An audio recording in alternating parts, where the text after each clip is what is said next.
बिस्मिल्लाहिर्रहमानिर्रहीम, अस्सलाम वालेकुम। Welcome back to my channel. जैसे कि मैंने आपको अपने कल के व्लॉग में बताया था कि हम लोग आगे सियालकोट जाएंगे लाहौर से, तो वो सफ़र मैं आपको वो भी दिखाऊंगी। छोटे से क्लिप्स मैंने बनाए हैं। ये सियालकोट मोटरवे है जो कि हम लाहौर से सियालकोट थ्रू आउट मोटरवे से ही गए थे। 1.5 आवर ही लगा था, ज़्यादा टाइम नहीं लगा। ज़बरदस्त रोड थी, बेहतरीन मनाजिर थे, मज़ा आया बहुत। और उसके बाद जी हम 1.5 घंटे में सियालकोट सिटी में एंटर कर गए थे। लेकिन हमने तो सियालकोट सिटी नहीं जाना था, हमने कैंट जाना था। अभी थोड़ा सा मैंने कहा आप लोगों को शहर भी दिखा दूंगी, लेकिन ज़ाहिर है हमने कोई अंदर शहर नहीं गए। बाहर बाहर से जो सड़कें होती हैं, मेन रोड होता है, वहाँ से गुज़र के हम कैंट एंटर हो गए थे। और जैसे कि एक पंजाब का शहर होता है, मुझे तो सरगोदा सरगोदा की फ़ील आ रही थी, क्योंकि मेरा तो सारा बचपन सरगोदा में गुजरा है। बहुत इंजॉय किया सरगोदा में। तो मुझे तो ऐसे लग पंजाब का ही शहर था ये भी, तो ज़ाहिर है मुझे ऐसे ही फ़ील आ रहा था, वैसे ही लोग, वैसे ही ट्रैफिक, तो इसलिए। और बाकी फिर उसके बाद हम लोग हमने जाना कैंट एरिया में था, क्योंकि आपको मैंने लास्ट व्लॉग में बताया था मेरे ससुर जो कि मेरे चचा भी थे, उनकी जो यूनिट थी वो आजकल सियालकोट में है। तो उन्होंने हमें बुलाया हुआ था फंक्शन के लिए, जो कि 27 की रात को भी था और 28 की सुबह को भी था। दो मतलब फंक्शंस थे। रात को भी डिनर था। उसके बाद उन्होंने हमें गिफ्ट्स वगैरह दिए थे। उसके बाद नेक्स्ट डे सुबह को 28 वाले दिन ब्रंच था, और उसके अलावा बड़ा खाना, और वहाँ पे वो सारे टैंक्स और वो चीज़ें भी मैं सारा आपको दिखाऊंगी इंशाल्लाह, वो नेक्स्ट व्लॉग में होंगी। अभी आपको मैं सियालकोट कैंट की सैर कराती हूँ। ये हम एंटर हो गए हैं सियालकोट कैंट में। बहुत ही नफीस नफासत से खूबसूरत सा बना हुआ कैंट था, और बहुत बड़ा था, काफ़ी ह्यूज था। उसमें सिविलियंस भी थे, मतलब आर्मी हाउसेस भी थे और साथ साथ थे।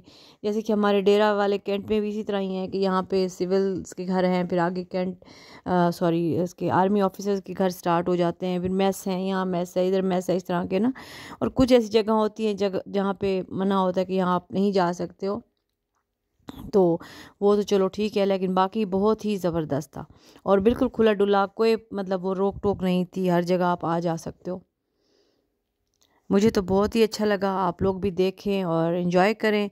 इसके बाद जी हम लोग रात को जहाँ पे हमें रूम्स मिले थे, जहाँ पे हमने स्टे किया था जिस मेस में, वो भी मैं आपको आगे दिखाऊंगी। और अगले जो एक दो व्लॉग्स आएंगे वो ज़बरदस्त होंगे, उनका आपने इंतज़ार करना है और ज़रूर देखना है।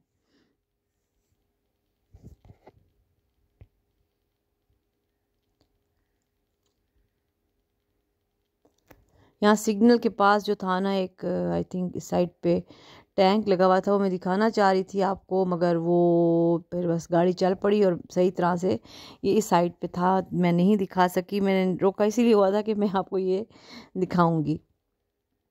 बाकी आप लोग सियालकोट एंजॉय करें।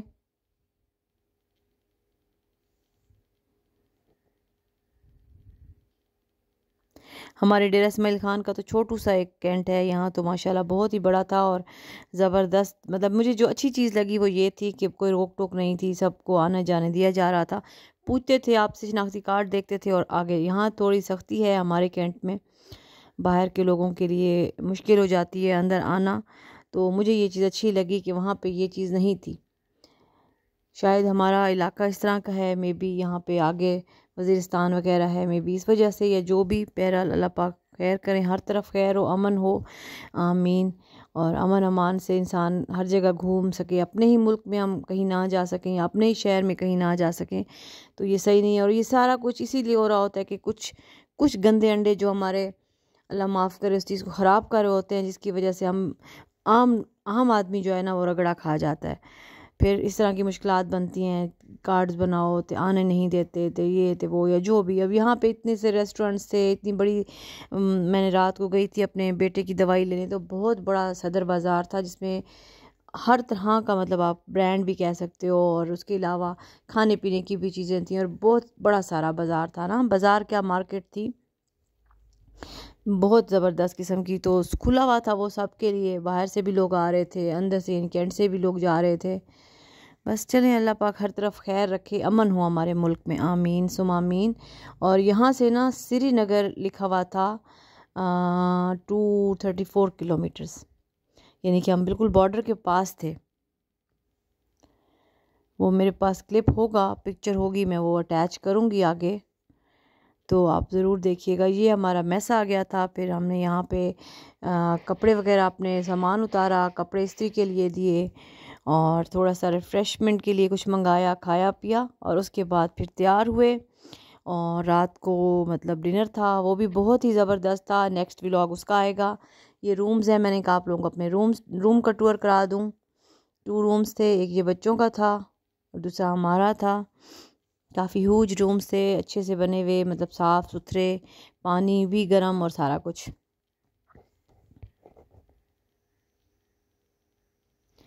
और बाहर भी बहुत ही प्यारा, अच्छा वेदर बड़ा अच्छा था यहाँ डेरा में। जब हम डेरा से गए बहुत शदीद सर्दी उन दिनों चल रही थी। अभी तो खैर यहाँ भी धूप निकल रही है तो मौसम अच्छा है। हम यहाँ से जब गए यहाँ बेइंतहा की ठंड थी, आगे माशाल्लाह माशाल्लाह ज़बरदस्त मौसम था। बल्कि इस तरह कि ये कमरे से बाहर निकल के बाहर सहन था, बाहर मतलब बाहर निकलते थे जैसे ही, तो आगे जी मतलब जो ऐसे फील हो रहा था कि जैसे कोई खुला खुला सा मौसम नहीं होता ऐसे मार्च का, मुझे तो यही फीलिंग आ रही थी। बिल्कुल भी नहीं लग रहा था कि ये जी जनवरी है। और वो जनवरी जो हमने डेरा में छोड़ी थी, ठंडी यख जिससे हम रज़ाई से निकलते हुए डर रहे थे कि कांप रहे थे बल्कि। तो ये दूसरा कमरा था। दोनों कमरे बहुत ही अच्छे थे, साफ़ सुथरे, रज़ाइयाँ सब कुछ अच्छा लगा, मुझे बहुत मज़ा आया। मैंने कहा आप लोगों के साथ भी शेयर करूँ। जो अगले मेरे 2-3 व्लॉग्स आएंगे वो ज़रूर देखिएगा, आगे भी शेयर कीजिएगा। उनमें मैंने उसका क्या कहते हैं बादशाही मस्जिद का भी बनाया हुआ है, वो भी आप देखेंगे। तो चले इंशाल्लाह नेक्स्ट किसी और व्लॉग में मुलाकात करेंगे।